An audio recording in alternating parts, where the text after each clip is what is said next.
Chapter 3. "Oh, look," Lily squealed in delight. "Isn't he cute? Look how tiny he is. And he has funny eyes like yours, Jonas." Jonas glared at her. He didn't like it that she had mentioned his eyes. He waited for his father to chastise Lily, but father was busy unstrapping the carrying basket from the back of his bicycle. Jonas walked over to look. It was the first thing Jonas noticed as he looked at the new child peering up curiously from the basket. The pale eyes. Almost every citizen in the community had dark eyes. His parents did, and Lily did, and so did all of his group members and friends.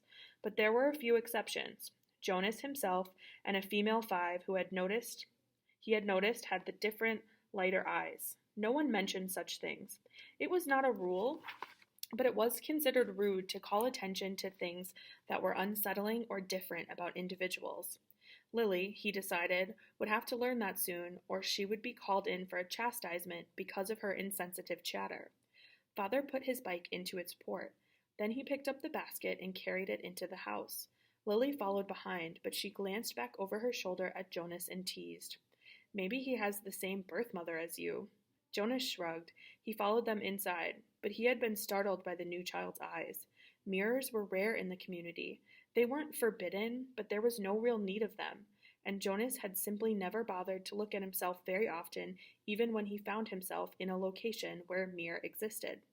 Now, seeing the new child and its expression, he was reminded that the light eyes were not only a rarity, but gave the one who had them a certain look. What was it?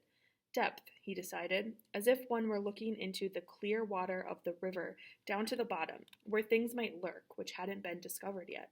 He felt self-conscious, realizing that he too had that look. He went to his desk, pretending not to be interested in the new child.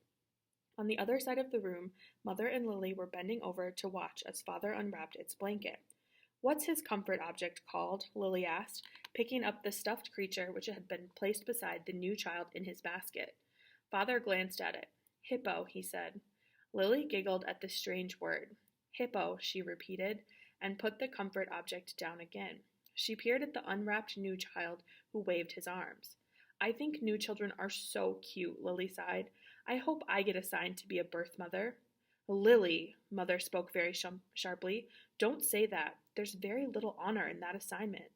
"But I was talking to Natasha, you know, the 10 who lives around the corner. She does some of her volunteer hours at the birthing center, and she told me that the birth mothers get wonderful food, and they have very gentle exercise periods, and most of the time they just play games and amuse themselves while they're waiting. I think I'd like that," Lily said petulantly. 3 years, Mother told her firmly. 3 births, and that's all. After that, they are laborers for the rest of their adult lives until the day that they enter the house of the old. Is that what you want, Lily? 3 lazy years and then hard physical labor until you are old? "Well, no, I guess not," Lily acknowledged reluctantly. Father turned the new child onto his tummy in the basket. He sat beside it and rubbed its small back with a rhythmic motion. "Anyway, Lily Billy," he said affectionately, "the birth mothers never even get to see the new children. If you enjoy the little ones so much, you should hope for an assignment as nurturer. When you're an 8 and start your volunteer hours, you can try some at the nurturing center," Mother suggested. "Yes, I think I will," Lily said. She knelt beside the basket. "What did you say his name is? Gabriel?" "Hello, Gabriel," she said in a sing-song voice. Then she giggled. "Oops," she whispered. "I think he's asleep. I guess I better be quiet." Jonas turned to the school assignments on his desk. Some chance of that, he thought. Lily was never quiet. Probably she should hope for an assignment as speaker, so that she could sit in the office with the microphone all day, making announcements. He laughed silently to himself, picturing his sister droning on in the self-important voice that all of the speakers seemed to develop, saying things like, "Attention! This is a reminder to females under 9 that hair ribbons are to be neatly tied at all times." He turned towards Lily and noticed to his satisfaction that her ribbons were, as usual, undone and dangling. There would be an announcement like that quite soon, he felt certain, and it would be directed mainly at Lily, though her name, of course, would not be mentioned. Everyone would know. Everyone had known, he remembered with humiliation, that the announcement, Attention, this is a reminder to male 11s that objects are not to be removed from the recreation area and that snacks are to be eaten, not hoarded, had been specifically directed at him the day last month that he had taken an apple home. No one mentioned it, not his parents, because the public announcement had been sufficient to produce the appropriate remorse. He had, of course, disposed of the apple and made his apology to the recreation director the next morning before school. Jonas thought again about that incident. He was still bewildered by it, not by the announcement or the necessary apology. Those were standard procedures, and he had deserved them, but by the incident itself. He probably should have brought up his feeling of bewilderment that very evening when the family unit had shared their feelings of the day, but he had not been able to sort out and put words to the source of his confusion, so he had let it pass. It had happened during the recreation period when he had been playing with Asher. Jonas had casually picked up an apple from the basket where the snacks were kept and had thrown it to his friend. Asher had thrown it back, and they had begun a simple game of catch. There had been nothing special about it. It was an activity that he had performed countless times. Throw, catch, throw, catch. It was effortless for Jonas and even boring, though Asher enjoyed it, and playing catch was a required activity for Asher because it would improve his hand-eye coordination, which was not up to standards. But suddenly, Jonas had noticed, following the path of the apple through the air with his eyes, that the piece of fruit had, and this is the part that he couldn't adequately understand, the apple had changed. Just for an instant. It had changed in mid-air, he remembered. Then it was in his hand, and he looked at it carefully, but it was the same apple, unchanged, the same size and shape, a perfect sphere, the same nondescript shade, about the same shade as his own tunic. There was absolutely nothing remarkable about the apple. He had tossed it back and forth between his hands a few times, then thrown it again to Asher, and again, in the air, for an instant only, it had changed. It happened 4 times. Jonas had blinked, looked around, and then tested his eyesight, squinting at the small print on the identification badge attached to his tunic. He read his name quite clearly. He could also clearly see Asher at the other end of the throwing area, and he had no problem catching the apple. Jonas had been completely mystified. Ash, he had called, "Does anything seem strange to you about the apple?" "Yes," Asher called back, laughing. "It jumps out of my hand onto the ground." Asher had just dropped it once again. So Jonas laughed too, and with his laughter tried to ignore his uneasy conviction that something had happened. But he had taken the apple home against the recreation area rules. That evening, before his parents and Lily arrived at the dwelling, he had held it in his hands and looked at it carefully. It was slightly bruised now, because Asher had dropped it several times, but there was nothing at all unusual about the apple. He had held a magnifying glass to it. He had tossed it several times across the room watching, and then rolled it around and around on his desktop, waiting for the thing to happen again. But it hadn't. The only thing that happened was the announcement later that evening over the speaker, the announcement that had singled him out without using his name, that had caused both of his parents to glance meaningfully at his desk, where the apple still lay. Now, sitting at his desk, staring at his schoolwork, as his family hovered over the new child in its basket, he shook his head, trying to forget the odd incident. He forced himself to arrange his papers and try to study a little before the evening meal. The new child, Gabriel, stirred and whimpered, and father spoke softly to Lily, explaining the feeding procedure as he opened the container that held the formula and equipment. The evening proceeded as all evenings did in the family unit, in the dwelling, in the community. Quiet, reflective, a time for renewal and preparation for the day to come. It was different only in the addition to it of the new child with his pale, solemn, knowing eyes. So essentially what we just read in this chapter is Gabriel, the new child that Jonas's father was worried about, has now come to live with his family temporarily. They're just going to take care of him to see if they can get the baby to grow so the baby doesn't have to be released. When they get the baby, they notice that the baby has the same pale eyes that Jonas has. And Lily mentions, well, maybe you have the same birth mother. And we find out how babies are made in this society. It's someone's job to have babies. Ooh, I don't know if I would like that job.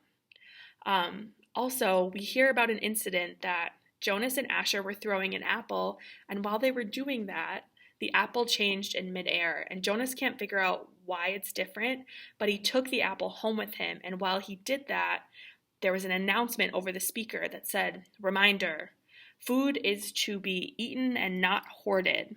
And that's because all of the citizens are being watched, so when they break a rule, people are watching them and can see that. And so Jonas was reprimanded or like kind of yelled at without being yelled at. And that's what we read about in this chapter. Hi everyone. So before I start chapter 4, I just wanted to explain something to you. In this chapter, Jonas is going to do his volunteer hours at the House of the Old. Part of his job as a volunteer at the House of the Old is to give an older person a bath. Now, when we hear that, we think, oh, that's so gross, that's so weird. But in actuality, it's something that a lot of people do. Nurses and people who work in nursing homes or group homes are often tasked with giving people baths. And there's no sexual component to it. It's just something that has to be done. It's often like bathing a child. You just do it because it needs to be done, and there's nothing weird about it. So even though we think it's weird, it's not weird at all. All right, let's start chapter 4. Jonas rode at a leisurely pace, glancing at the bike ports beside the buildings to see if he could spot Asher's. He didn't often do his volunteer hours with his friend because Asher frequently fooled around and made serious work a little difficult. But now, with 12 coming so soon and the volunteer hours ending, it didn't seem to matter. The freedom to choose where to spend those hours had always seemed a wonderful luxury to Jonas. Other hours of the day were so carefully regulated. He remembered when he had become an 8, as Lily would do shortly, and had been faced with that freedom of choice. The 8s always set out on their first volunteer hour a little nervously, giggling and staying in groups of friends. They almost invariably did their hours on recreation duty first, helping with the younger ones in a place where they still felt comfortable. But with guidance, as they developed self-confidence and maturity, they moved on to other jobs, gravitating towards those that would suit their own interests and skills.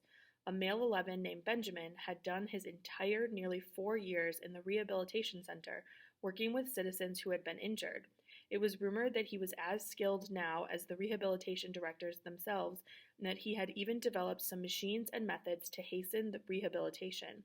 There was no doubt that Benjamin would receive his assignment to that field and would probably be permitted to bypass most of the training. Jonas was impressed by the things Benjamin had achieved.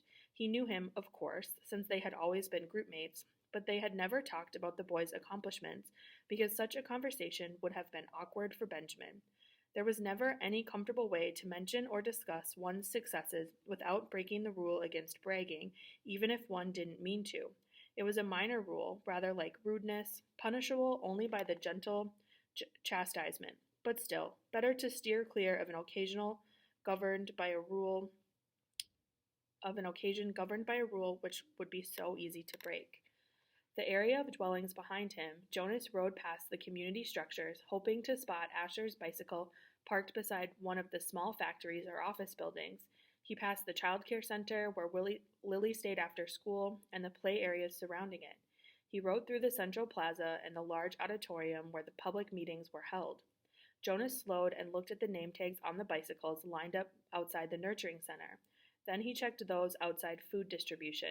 It was always fun to help with the deliveries, and he hoped he would find his friend there so that they could go together on the daily rounds, carrying the cartons of supplies into the dwellings of the community. But he finally found Asher's bicycle, leaning, as usual, instead of upright in its port, as it should have been, at the House of the Old.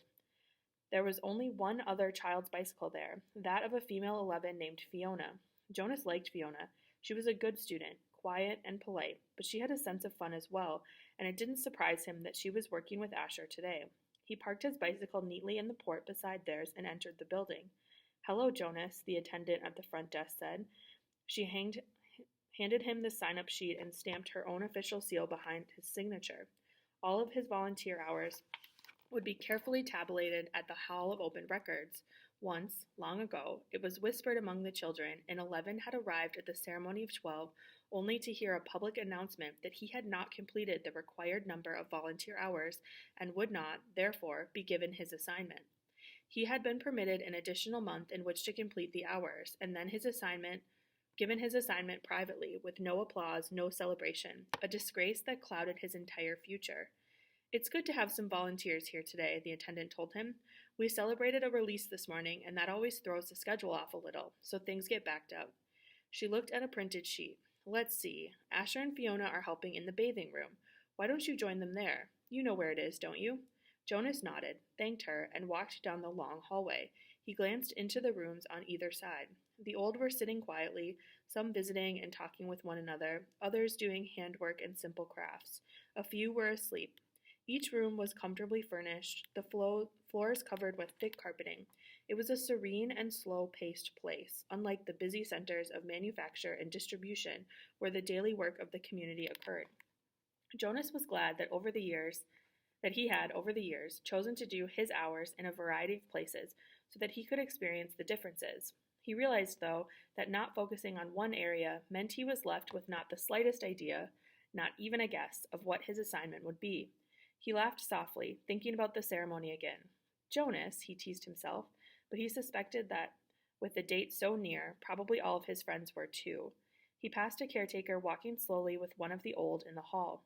"Hello, Jonas," the young uniformed man said, smiling pleasantly. The woman beside him, whose arm he held, was hunched over as she shuffled along in her soft slippers. She looked towards Jonas and smiled, but her dark eyes were clouded and blank. He realized she was blind. He entered the bathing room with its warm, moist air and scent of cleansing lotions. He removed his tunic, hung it carefully on the wall hook, and put the volunteer's smock that was folded on the shelf. "Hi, Jonas," Asher called from the corner where he was kneeling beside a tub. Jonas saw Fiona nearby at a different tub. She looked up and smiled at him, but she was busy, gently washing a man who lay in the warm water. Jonas greeted them and the caretaking attendants at work nearby. Then he went to the row of padded lounging chairs where the others of the old were waiting. He had worked here before. He knew what to do. "Your turn, Larissa," he said, reading the name tag on the woman's robe. "I'll just start the water and then help you up." He pressed the button on a nearby empty tub and watched as the warm water flowed in through the many small openings on the side. The tub would be filled in a minute and the water flow would stop automatically. He helped the woman from the chair, led her to the tub, removed her robe, and steadied her with his hand on her arm as she stepped in and lowered herself. She leaned back and sighed with pleasure, her head on a soft, cushioned headrest. "Comfortable?" he asked, and she nodded, her eyes closed. Jonas squeezed cleansing lotion onto the clean sponge at the edge of the tub and began to wash her frail body. Last night he had watched as his father bathed the new child. This was much of the same, the fragile skin, the soothing water, the gentle motion of his hand, slippery with soap. The relaxed, peaceful smile on the woman's face reminded him of Gabriel being bathed, and the nakedness too. It was against the rules for children or adults to look at another's nakedness, but the rule did not apply to new children or the old. Jonas was glad. It was a nuisance to keep oneself covered while changing for games, and the required apology if one had, by mistake, glimpsed another's body was always awkward. He couldn't see why it was necessary. He liked the feeling of safety here in the warm and quiet room. He liked the expression of trust on the woman's face as she lay in the water, unprotected, exposed, and free. From the corner of his eye, he could see his friend Fiona help the old man from the tub and tenderly pat his thin, naked body dry with an absorbent cloth. She helped him into his robe. Jonas thought Larissa had drifted into sleep, as the old often did, and he was careful to keep his motions steady and gentle so he wouldn't wake her. He was surprised when she spoke, her eyes still closed.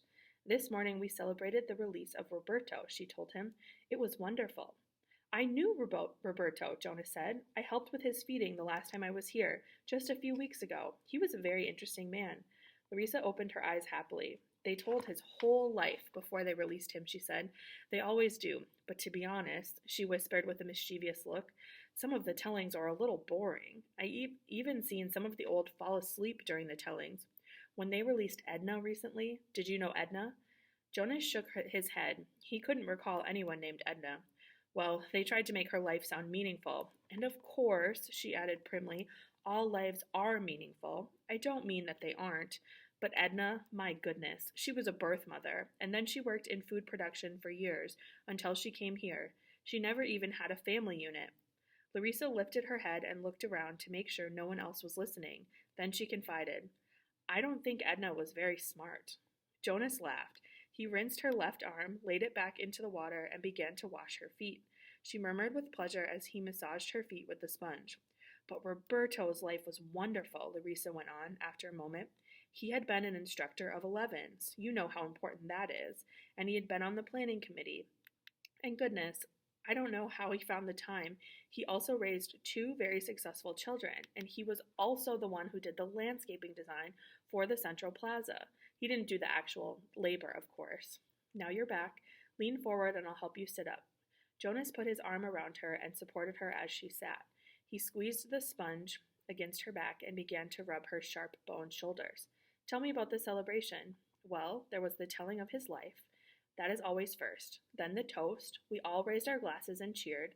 We chanted the anthem. He made a lovely goodbye speech, and several of us made little speeches wishing him well. I didn't, though. I've never been fond of public speaking. He was thrilled. You should have seen the look on his face when they let him go. Jonas slowed the strokes of his hand on her back thoughtfully. Larissa, he asked, what happens when they make the actual release? Where exactly did Roberto go? She lifted her bare, wet shoulders in a small shrug. I don't know. I don't think anybody does, except the committee.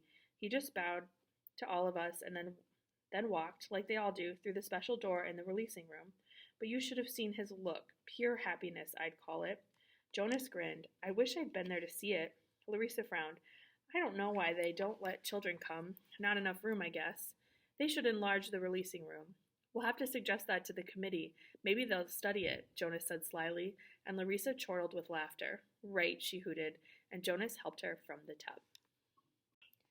Before I start reading chapter 5, I just wanted to preview something that's going to happen in this chapter. Something that I would categorize as uncomfy. Jonas is going to have a dream about a girl, and it's kind of like a spicy dream, if you know what I mean. And it's something that's very normal for 11, 12, 13-year-olds. So it's not abnormal, but we're going to read about it and you're going to be like, oh my God, this is so cringe. But just know that this is something that happens to all of us. It's going to happen to you. Happens to Jonas. Everything's fine. All right, here we go. Chapter 5. Usually, at the morning ritual, when the family members told their dreams, Jonas didn't contribute much. He rarely dreamed. Sometimes he awoke with a feeling of fragments afloat in his sleep, but he couldn't seem to grasp them and put them together into something worthy of telling at the ritual. But this morning was different. He had dreamed very vividly the night before. His mind wandered while Lily, as usual, recounted a lengthy dream, this one a frightening one in which she had, against the rules, been riding her mother's bicycle and been caught by the security guards. They all listened carefully and discussed with Lily the warning that the dream had given. Thank you for your dream, Lily, Jonas said the standard phrase automatically and tried to pay better attention while his mother told of a dream fragment, a disquieting scene where she had been chastised for a rule infraction she didn't understand. Together they agreed that it probably resulted from her feelings when she had reluctantly dealt punishment to the citizen who had broken the major rules a second time. Father said that he had no dreams. Gabe, Father asked, looking down at the basket where the new child lay gurgling after his feeding, ready to be taken back to the nurturing center for the day. They all laughed. Dream-telling began with threes. If new children dreamed, no one knew. Jonas, Mother asked. They always asked, though they knew how rarely Jonas had a dream to tell. I did dream last night, Jonas told them. He shifted in his chair, frowning. Good, Father said. Tell us. The details aren't clear, really, Jonas explained, trying to recreate the odd dream in his mind. I think I was in the bathing room at the House of the Old. That's where you were yesterday, Father pointed out. Jonas nodded. But it wasn't really the same? There was a tub in the dream, but only one, and the real bathing room has rows and rows of them. But the room in the dream was warm and damp, and I had taken off my tunic, but hadn't put on the smock, so my chest was bare. I was perspiring because it was so warm. And Fiona was there, the way she was yesterday. Asher too? Mother asked. Jonas shook his head. No, it was only me and Fiona alone in the room, standing beside the tub. She was laughing, but I wasn't. I was almost a little angry at her in the dream, because she wasn't taking me seriously. Seriously about what? Lily asked. Jonas looked at his plate. For some reason he didn't understand. He felt slightly embarrassed. I think I was trying to convince her that she should get into the tub of water. He paused. He knew that he had to tell it all, that it was not only all right, but necessary to tell all of a dream. So he forced himself to relate the part that made him uneasy. I wanted her to take off her clothes and get into the tub, he explained quickly. I wanted to bathe her. I had the sponge in my hand, but she wouldn't. She kept laughing and saying no. He looked up at his parents. That's all, he said. Can you describe the strongest feeling in your dream, son? Father asked. Jonas thought about it. The details were murky and vague, but the feelings were clear and flooded him again now as he thought. The wanting, he said. I knew that she wouldn't, and I think I knew that she shouldn't, but I wanted it so terribly. I could feel the wanting all through me. Thank you for your dream, Jonas, Mother said after a moment. She glanced at Father. Lily, Father said, it's time to leave for school. Would you walk beside me this morning and keep an eye on the new child's basket? We want to be certain he doesn't wiggle himself loose. Jonas began to rise to collect his school books. He thought it surprising that they hadn't talked about his dream at length before the thank you. Perhaps they found it as confusing as he had. Wait, Jonas, Mother said gently. I'll write an apology to your instructor so you won't have to speak one for being late. He sank back down in his chair, puzzled. He waved to Father and Lily as they left the dwelling, carrying Gabe in his basket. He watched while Mother tidied the remains of the morning meal and placed the tray by the front door for the collection crew. Finally, she sat down beside him at the table. Jonas, she said with a smile, the feeling you described as the wanting? It was your first stirrings. Father and I have been expecting it to happen to you. It happens to everyone. It happened to Father when he was your age, and it happened to me. It will happen someday to Lily. And very often, Mother added, it begins with a dream. Stirrings. He had heard the word before. He remembered that there was a reference to the stirrings in the book of the rules, though he didn't remember what it said, and now and then the speaker mentioned it. Attention, a reminder that stirrings must be reported in order for treatment to take place. He had always ignored that announcement because he didn't understand it, and it had never seemed to apply to him anyway. He ignored, as most citizens did, many of the commands and reminders read by the speaker. Do I have to report it? He asked his mother. She laughed. You did, in the dream telling. That's enough. But what about the treatment? The speaker says that a treatment must take place. Jonas felt miserable. Just when the ceremony was about to happen, his ceremony of 12, would he have to go away someplace for treatment just because of a stupid dream? But his mother laughed again in a reassuring, affectionate way. No, she said. It's just the pills. You're ready for the pills, that's all. That's the treatment for stirrings.